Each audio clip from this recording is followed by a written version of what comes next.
following announcement has been paid for by the WZWA network. Ladies and gentlemen, welcome to the WZWA network and welcome to our review show here of NWA Hard Times 3 or Hard Times in New Orleans from the Frederick J. Sigur Civic Center in Chalmette, Louisiana on November 12th. This is a little late one. My apologies, but we can only do so much in a certain amount of time when two big shows are on the same day. I'm Karlifornia. This is my co-host, Jooseyboy. How are you, bro? Yeah, not too bad. Feeling pretty tired. Been busy. I managed to watch both shows yesterday, even though we only managed to review XPW, but it's still quite fresh in my mind here, so let's get started.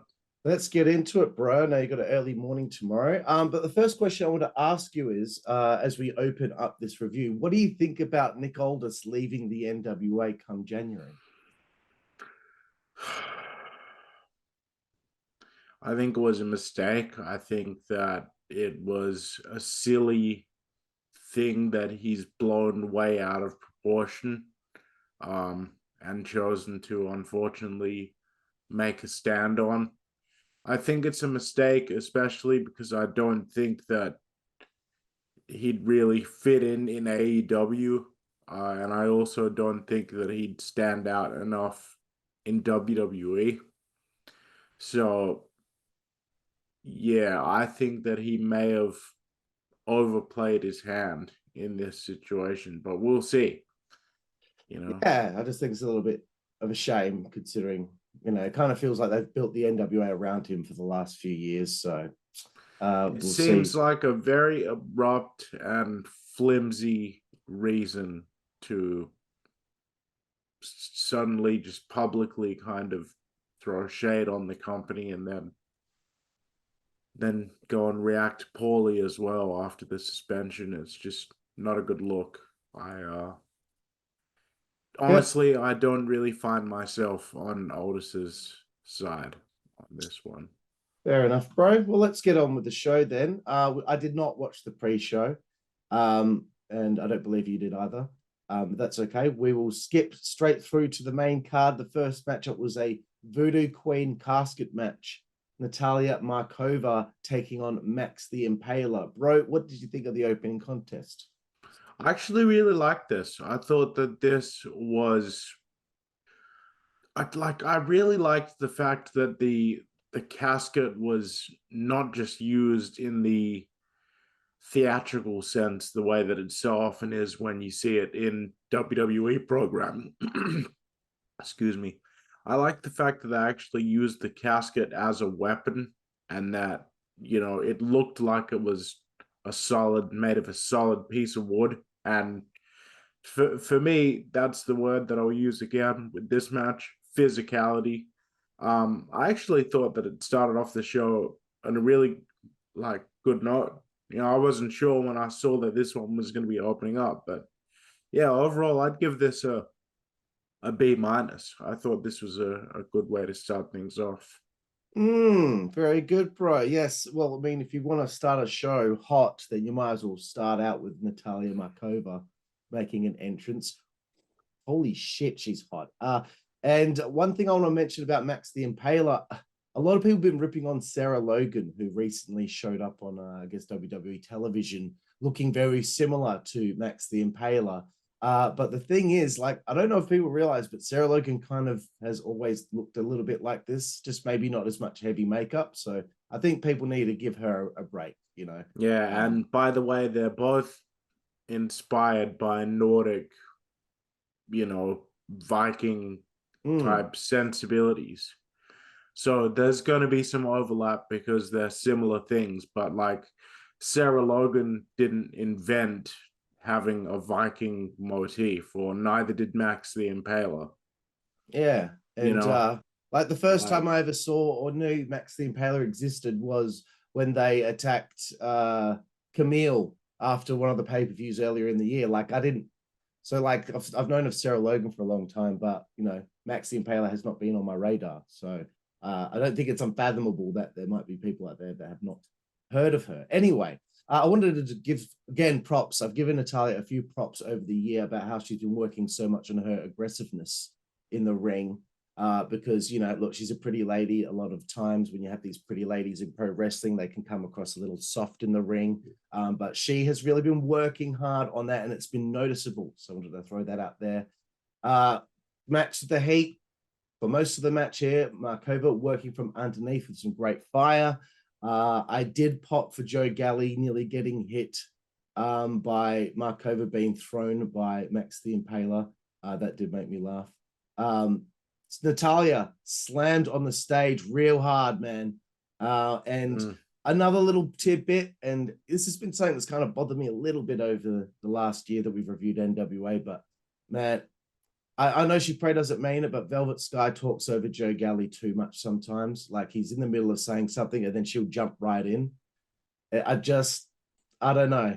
They still haven't quite worked out the three-way team sometimes. Sometimes they do good, but then other times I'm like, Velvet, just let him finish his point first before cutting in. They need to let Galli really take that lead and really be the voice of the show, the voice that speaks directly to us. Then they need Tim Storm to keep doing what he's doing because he's tremendous, of course. And then I think Velvet Sky needs to follow more of Tim Storm's lead and just kind of speak from experience in the ring. Just add on to whatever Joe Galli is saying. I think she tries a bit too much to, not that she's getting involved too much, but just she's choosing some of the wrong times to speak up. Yeah, I agree. So that, I guess the biggest spot of the match was the wasteland that Max the Impaler hit on Markova onto the coffin. That looked rough. Ouch. And man, I got to give Markova props, man. Like she took a beating. But Max the Impaler, important that they won this matchup because the last few opportunities that Max the Impaler's had, title matches, there was a match that they had on Impact Wrestling. And those were big losses on, I guess, a big stage. So I thought Max the Impaler certainly needed the win. Let's move forward. May Valentine backstage with EC3, just hyping the feud with Thom Latimer. Not really much to add there. The next contest, the MLW Openweight Championship on the line. Davey Richards defending against Colby Corino. I'll run through my notes quick. Davey dominating early. Colby looked strong with his comeback when he took control. And I thought it was a great back and forth match for those wrestling purists out there. Colby with a Saito suplex followed by a lariat, good near fall. I felt like this was the best Davey Richards match I've seen, and I've only seen maybe about 6 of his matches. I know you've seen more of him, but you know, I hadn't been entirely impressed with him this year with some of his performances. Not to say that he did bad, but I was expecting more. And I think what I got in this match was what I'd been expecting this whole time. Colby kicking out of the big stomp from the top rope, then a brainbuster, ankle lock, and that ended up getting the victory there for Davey Richards to retain. And I was starting to think like, man, these second generation guys in NWA still haven't had the chance to win a big one yet. But that was just me speaking too soon from what happens later on in the show. What did you think of Davey Richards and Colby Corino? Yeah, I'd probably give this one a B- as well. I thought that this was a very solid match. I really enjoyed it because I like that physical, hard-hitting style.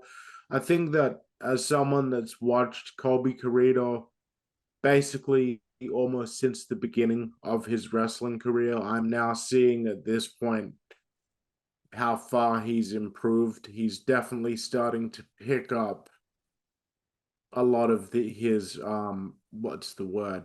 He's starting to get that confidence in the ring.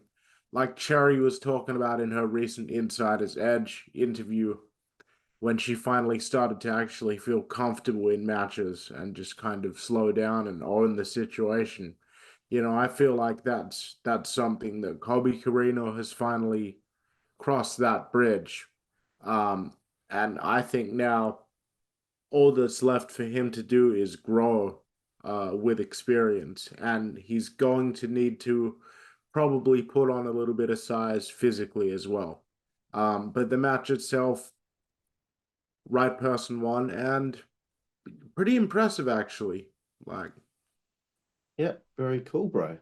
Let's move forward again. A bit of a strange one here, but that's what happens when you don't watch the weekly TV like I don't have time to.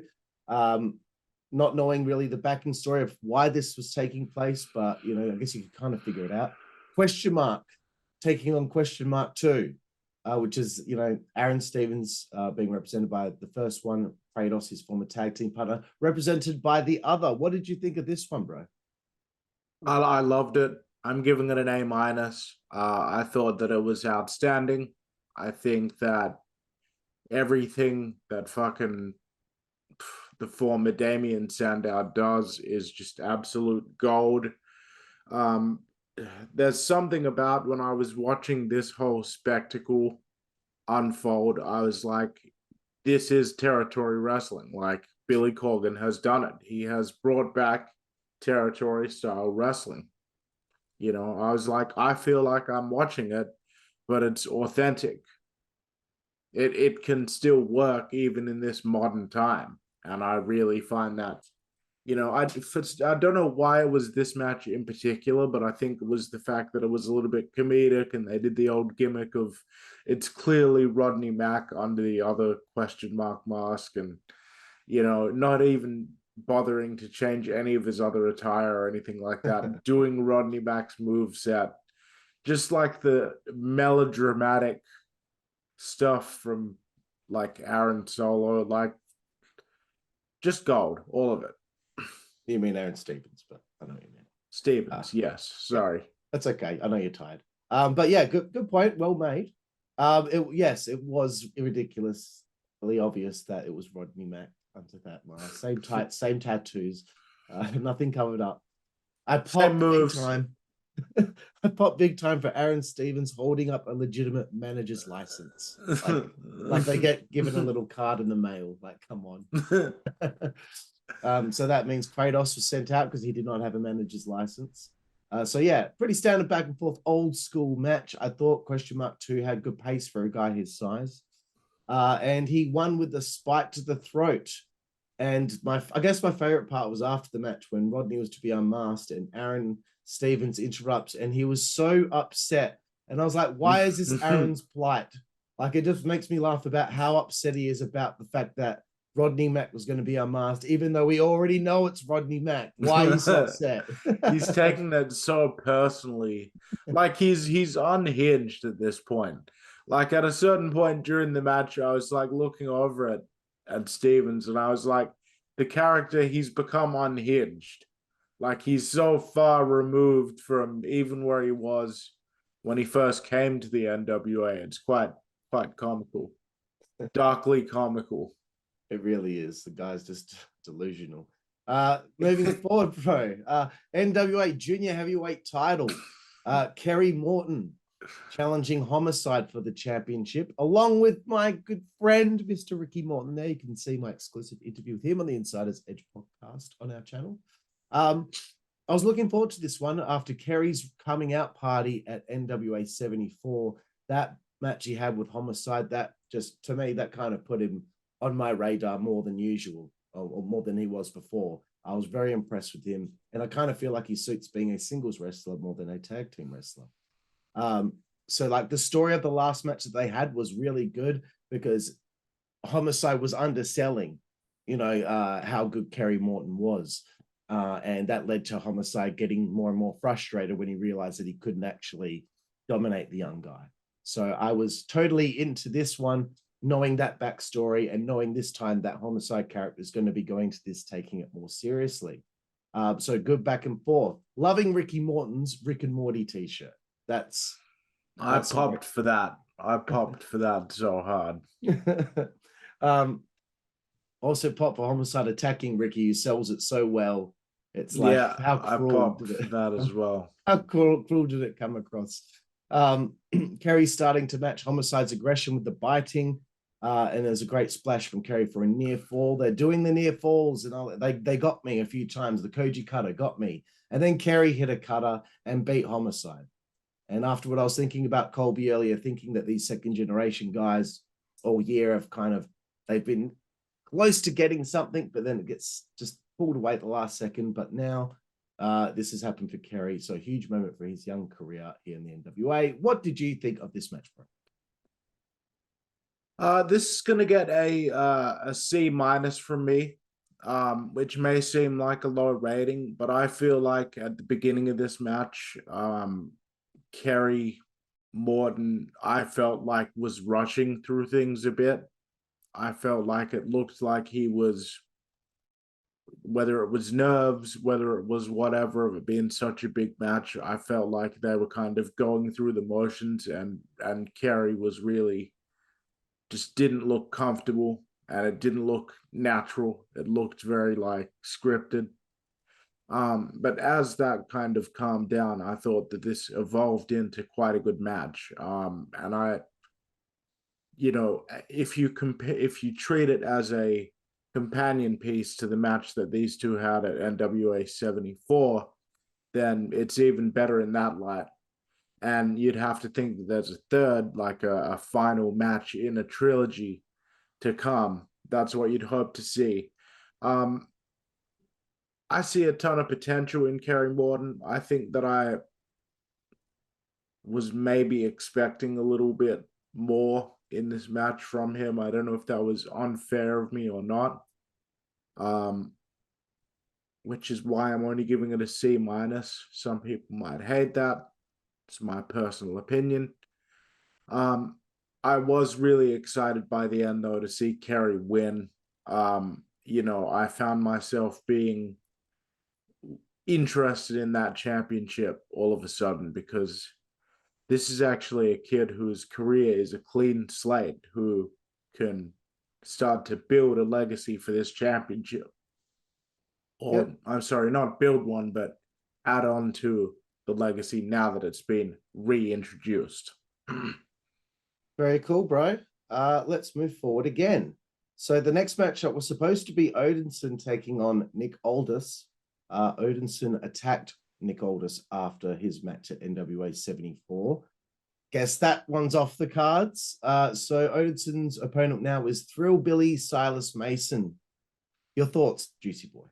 I'll be real, I popped so fucking huge for Thrillbilly. The theme music, the look, the vibe, the whole thing. The actual match itself was like incredible. Like two big bulls going at it, the old school Southern wrestling style. It looked like these two lumbering giants just basically having a big bar fight. I felt like, man, if you like, this is the kind of wrestling that Andy Kaufman, grew up watching. I just felt like it was real old school territory style, late 60s, early 70s. And I don't know what it was that tickled me about it, but it's getting a B+. I really enjoyed it quite a bit. And I was shocked that Thrillbilly actually won the match. That also was a pleasant surprise, because I thought that it was an FGC for Odinson. For those out there that don't know what that is, it's a foregone conclusion. Not everyone knows what FGC means. What? Have you not seen it? I know you only say it because it pisses Luke off. I bet you anything. Yeah, so man, Odinson in great shape, dude. And Thrillbilly was the opponent. There wasn't too much of a reaction for Thrillbilly, but I guess it's because people were hoping for Nick Aldis. So I expected an easy win for Odinson. And yes, I thought it was going to be a fucking FGC. And I wasn't really into it, though, because it was such a cold match for me. But then again, I think maybe I'm just a wee bit tired myself. But I thought Silas hitting a powerbomb on Odinson was quite impressive. And then all this shit with the fucking the spray, Odinson spray. So Mason sprayed himself in the face with the purpose of Odinson. But the only thing that annoyed me was that the referee stood right in front of the camera just as he sprayed himself with the purpose. Fucking hell, man. But Thrillbilly won with that amazing black hole slam, and I was shocked at the win, but it's nice that they kept us on our toes here. You know, you would think that the guy that was originally booked would go over. So that's something, at least something different. Let's move forward, bro. United States tag team titles. The Spectaculars with Rolando Freeman taking on the champions, the Fixers. Fixers with a new look. I dig it. I think it's a nice updated look for them. Rush Freeman from the Spectaculars. I don't know if anyone else out there is a fan of the US version of The Office, but I think he looks like Roy from The Office. Yeah, he does. He actually does, yeah. I was thinking for a second, don't tell me he went from acting to wrestling. But there was no way that that's possible. So good heat from the Fixers. I like the slingshot into Legursky's asshole. That was funny. Rolando gets in there, and I wanted Bradley to get him, bro, and he kicked him in the balls. And there was a nice double side Ukrainian leg sweep. I'm not calling it the Russian leg sweep anymore, bro. Fixers, surely I thought we're going to retain. I did find it funny that they catapulted one of the Spectaculars into the other's deck. And then Rolando got beat up finally. Then there's a double choke slam. Thank you for that finish. Very good. What did you think of the United States tag team title match? I thought that this was everything that it needed to be. I thought that it was a nice cool down match because there were a lot of high intensity matches on this card. And I'd give it a C+. Very nice, bro. Then there was an interview backstage with May Valentine interviewing Trevor Murdoch, very stock standard. And I just looked at May Valentine the whole time anyway, because I am a horn dog. Let's move forward. NWA National Championship, bro. Dak Draper, who I've never heard of before, challenging Cyon, the champion, with Austin Idol at ringside. Your thoughts? Yeah, I actually popped pretty big for this match. I thought that Austin Idol getting involved and like slamming the opponent into the post and stuff like that just popped me the most. I thought these guys had a good little match. I'd probably rate it a C-. I think that Cyon, maybe there's a little bit of work to do before I think that he's quite polished enough to be in the position that he's in, but maybe that might have just been that particular match and the mood that I was in. I don't know. I'd have to see more of him perform. But overall, I thought that it was a pretty good match, yeah. Yeah, fair enough.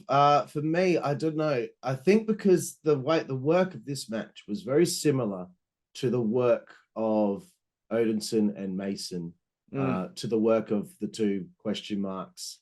It felt very same with some of these matches prior. So I think at this point I needed more of a palate cleanser. I know I say that quite a lot, but I needed something just a little bit different than what I'd seen throughout the show. So I was not into this, and I don't think it was either of their fault. It just didn't click for me. There was slow, methodical heat, and that's why I kind of got a little bit over it. But I thought it was good that Cyon got the dominant win after winning the belt at the last show. Okay, again, let's move forward. NWA World Women's Tag Team titles, Missa Kate and Maddie taking on the champions Pretty Empowered. What did you think of this one? B+. I thought that this was a really good little match. This reminded me of kind of a like, it gave me vibes of like the Beautiful People back in TNA in terms of like women's wrestling.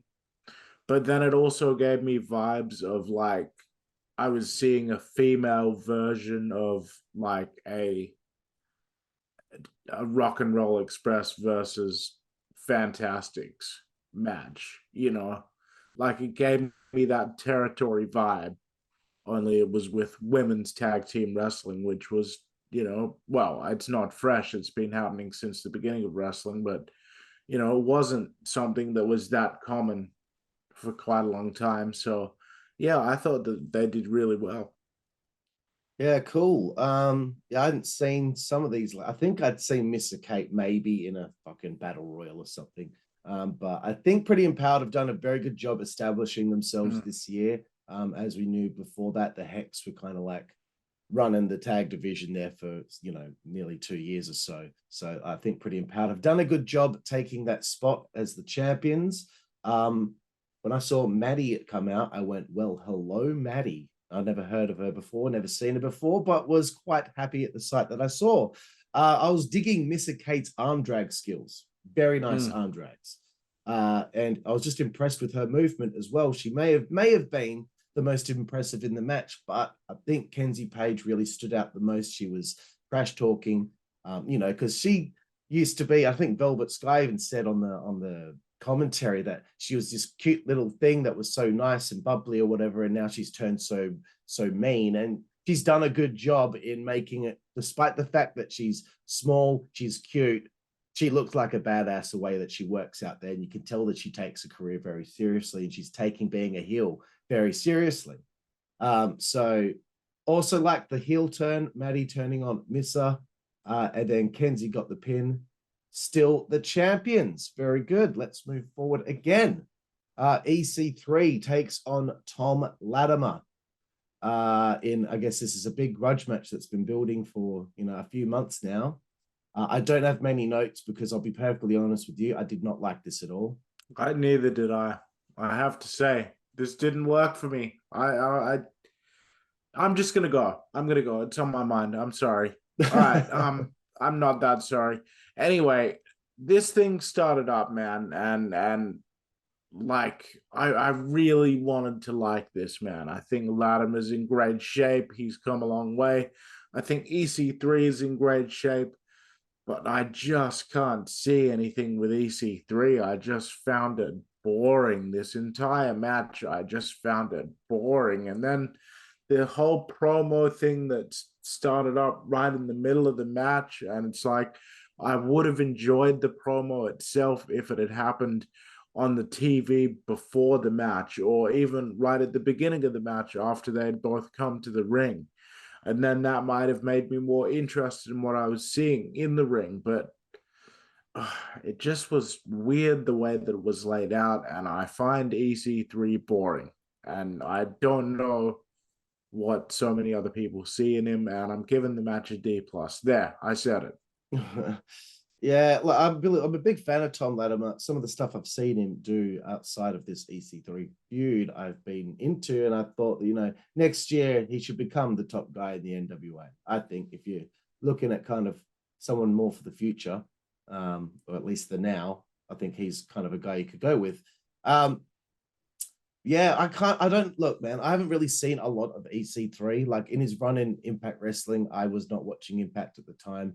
When he was in WWE, I was not watching WWE at the time. At NXT, I was not watching then at the time. So through his whole run in his career, I'd never really seen a lot of him until he came to the NWA, which might sound strange to a lot of people, but that's just how it happened. So I've been excited to see what this guy's all about. And I have to be kind of honest as well. I just don't know if I'm getting out of him what I was expecting. I find the microphone stuff to be a little boring. I mean, he's well spoken and he says interesting things, but I just don't feel like I don't care about these things. He just reminds me of like, I'm sorry. It's all right. Spit it out. It like a typical milquetoast WWE signing from the mid 2000s. That's what EC3 reminds me of, Yeah, I hate being negative like this, but this is how I feel. This is how Jooseyboy feels. If you're a EC3 fan, sorry, but this is how we feel. When we grabbed the mic, I was like, man, this went on a little long. The promo went on a little long. He's trying to make Latimer snap. And then Latimer finally snaps, bro, and he choke slams the referee into the turnbuckles, and the referee doesn't sell it at all. I was like, at least stay down for 10 seconds whilst EC3 hits that crossface locked in on him. You spend that 10 seconds like trying to shake the cobwebs, then check to see if EC3 wants to tap out, because he held the submission on him for 10-15 seconds anyway. I hope the referee got chewed out afterward by Latimer. I fucking manhandle you, I throw you like with a choke slam into the turnbuckles. You better fucking stay down, bro. Unbelievable. He just popped right back up. So I guess this story will continue with Latimer.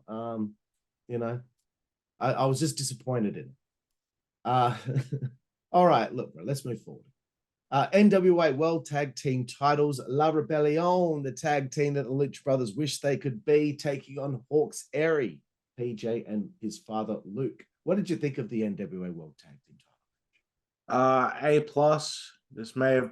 This was definitely my favorite match that I've ever seen Hawks Airy have as father and son, as a team.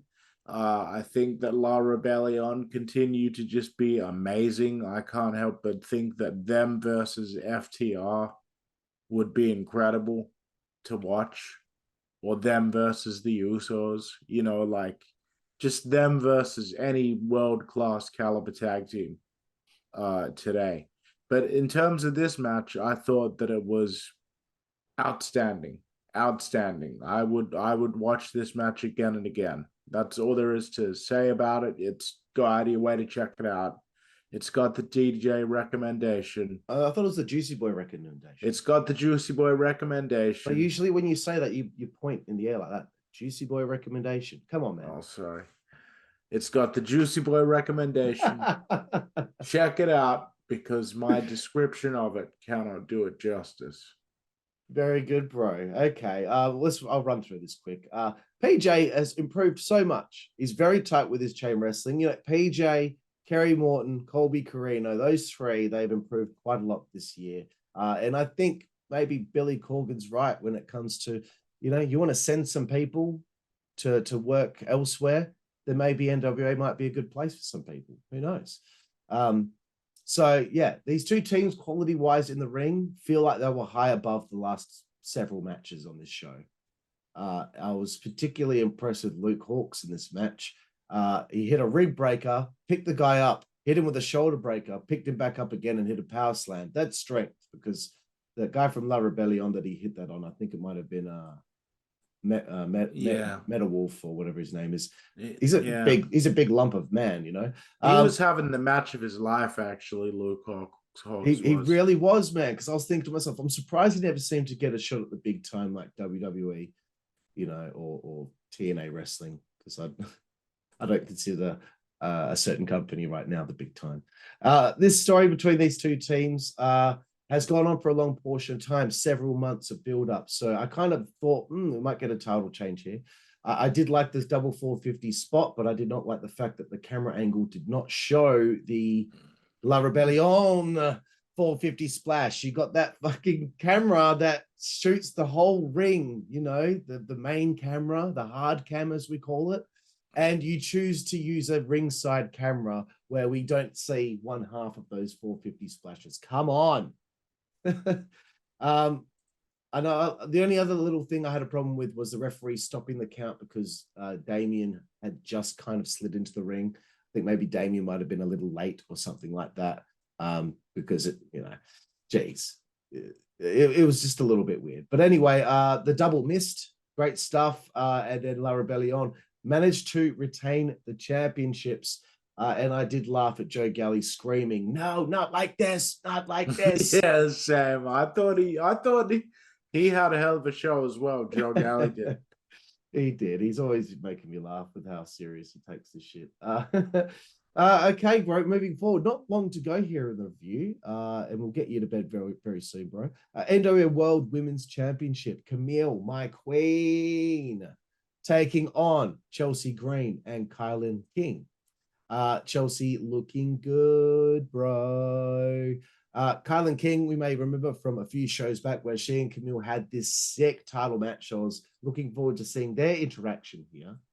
I thought the match was off to a good start with those the double Rana from Chelsea Green, the double German from Kamille. Because I find triple threats tough to pull off at times. So I think the ladies did well with their pre-planned spots that did not insult the intelligence of the viewer.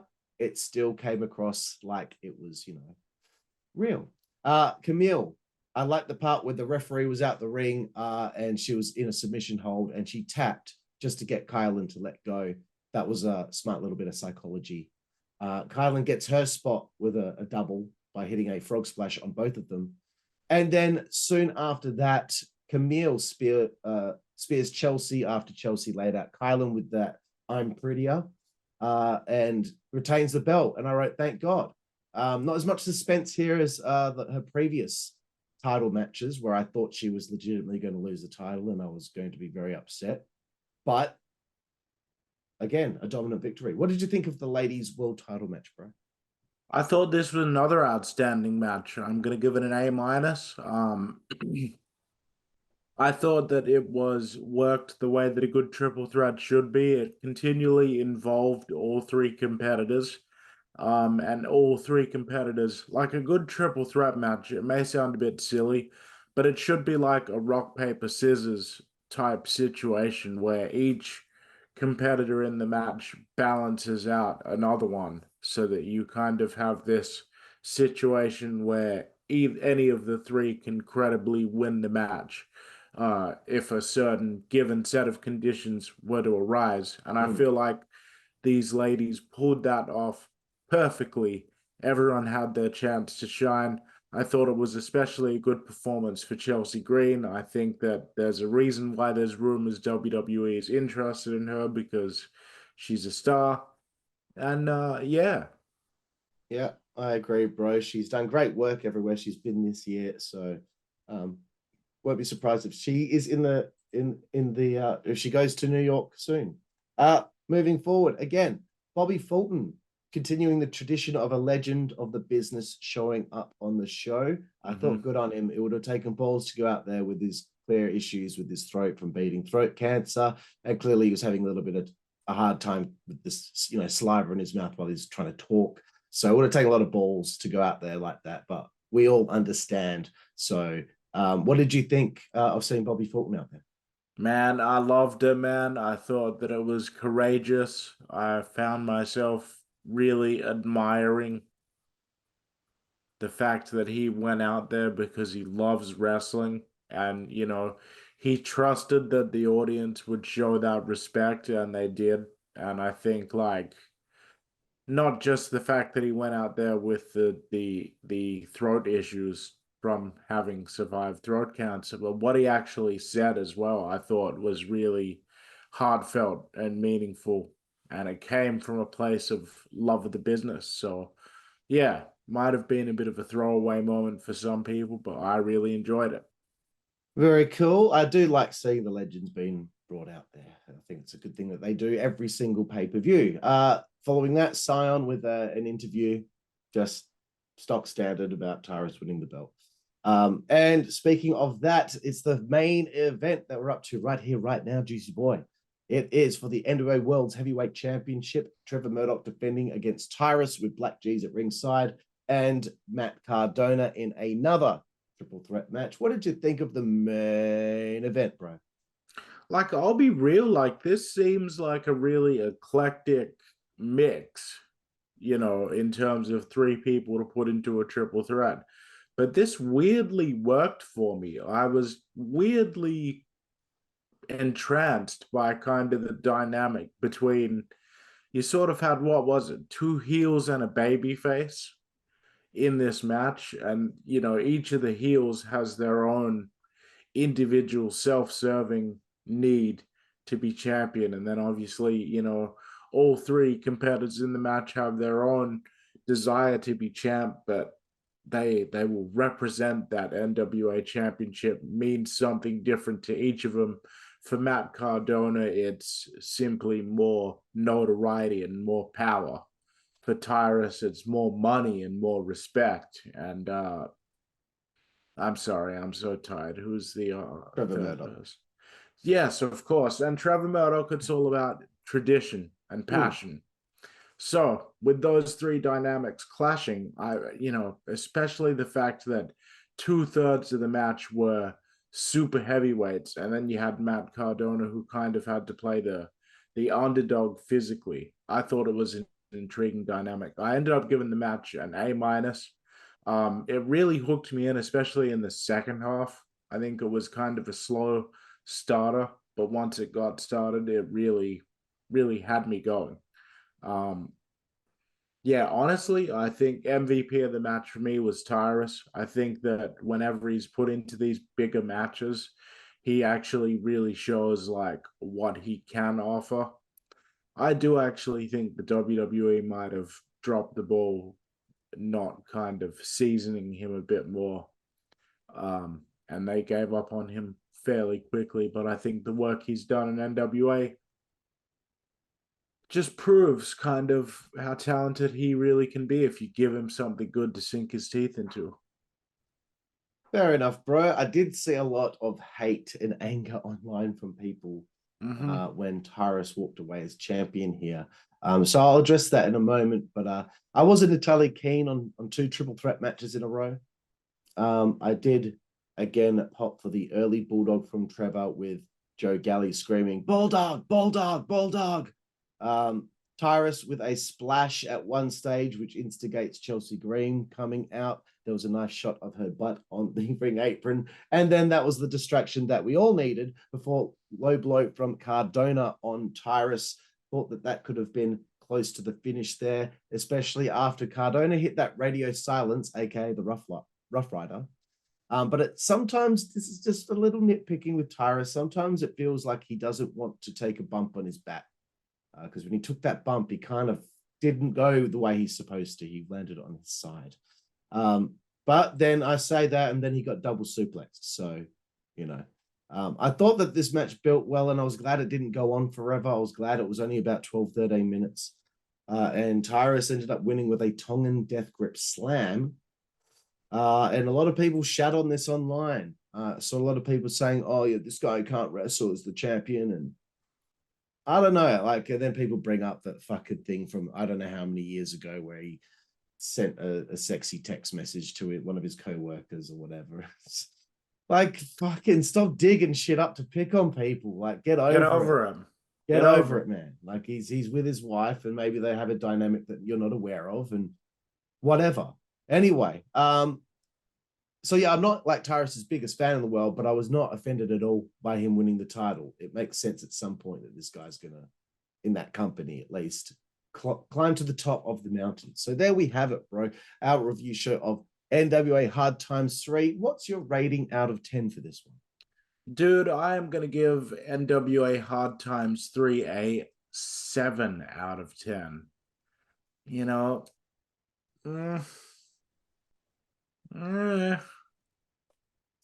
leave you to draw your own conclusions from that. Yeah, some of it was good. Some of it was like, oh Jesus, come on, man. EC3 and that fucking microphone in the middle of the match. That really did. That was a bit of a blow to this show, but I'll give it a 6.5. I was thinking that this whole time. I'm not just giving it 6.5 to just have one half lower than you, Jooseyboy. Seriously, I was thinking 6.5. But yeah, it was all right. But they've had better pay-per-views. And that's about it. So, Jooseyboy, thank you for your time with this review, and I hope you get a good night's sleep. Thank you, sir. And thank all of you out there for joining us once again here on the WZWA Network for our review show here of NWA Hard Times 3, baby. I'm Karlifornia. This is Jooseyboy, and we will see you down the road. Thank you. Network, that's the way we play. Good God Almighty. Network, that's the way we play. Get puppies. Network, that's the way we play. Get. The following announcement has been paid for by the WZWA Network.